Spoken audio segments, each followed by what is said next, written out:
الجلابية الفلاحي، من الكسرات والكرانيش إلى اللمسات العصرية. السلام عليكم ورحمة الله وبركاته. أهلا بيكم معايا في قناة عالم ليمو. النهاردة معادنا مع فيديو جديد وهنتكلم فيه عن الجلابية الفلاحي. لا تزال الجلابية الفلاحي من أهم أزياء التراث الشعبي، والتي تغير شكلها عبر العصور المختلفة، إضافة إلى أنها تقاوم قلة صانعيها وتطور الأذواق واختلافها. فمن قطعة قماش مزخرفة تكون واسعة معظم الأوقات ولها أشكال وألوان عديدة، وتختلف من بلد لآخر، إلى عباءة بتصميم عصري.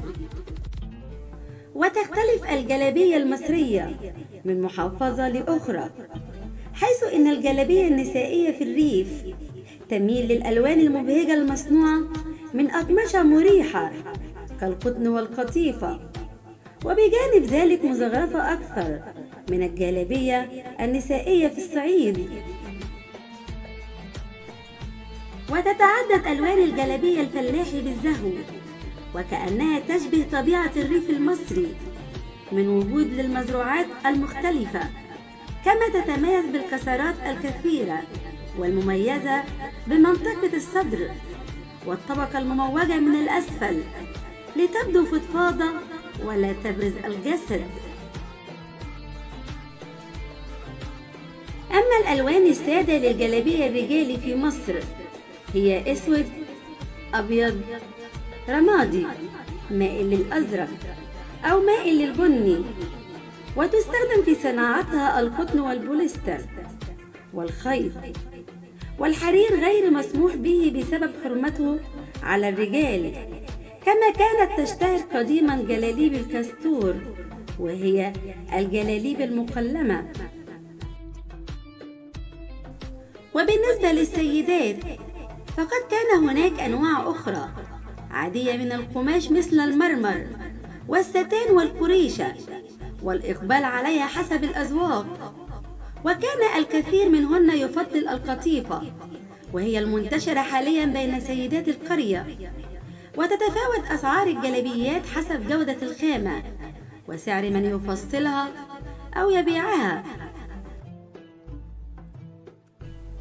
وتقبل نسبة كبيرة من السيدات حاليا على شراء العباءات أو ملابس البيت بشكل عام ذات التصميم الحديث والبسيط، مع وضع نقوش عليها تميل إلى الطبيعة الريفية بعض الشيء.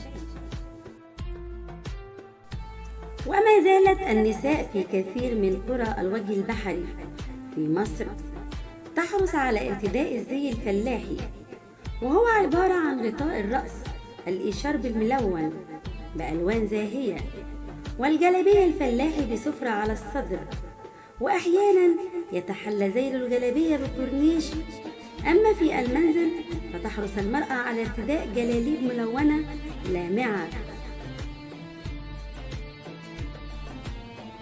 ويطلق على الإشارب المزين بدوائر على الأطراف اسم منديل بقوية.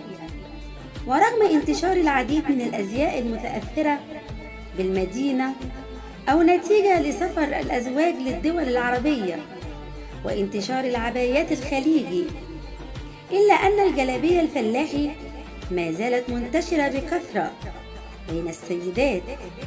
أما السيدات الكبيرات سنا فيغلب عليهن ارتداء جلابية بلون أسود، وغالبا ما يكون الجلباب دائري أو مربع من عند فتحة الرقبة. فالأزياء الشعبية في مصر عرفت نمطا محددا ومختلفا في كل منطقة، شكلت روح هويتها الثقافية. فنجد أن الأزياء في الصعيد غيرها في الوجه البحري، ومختلفة عنها في المحافظات الساحلية.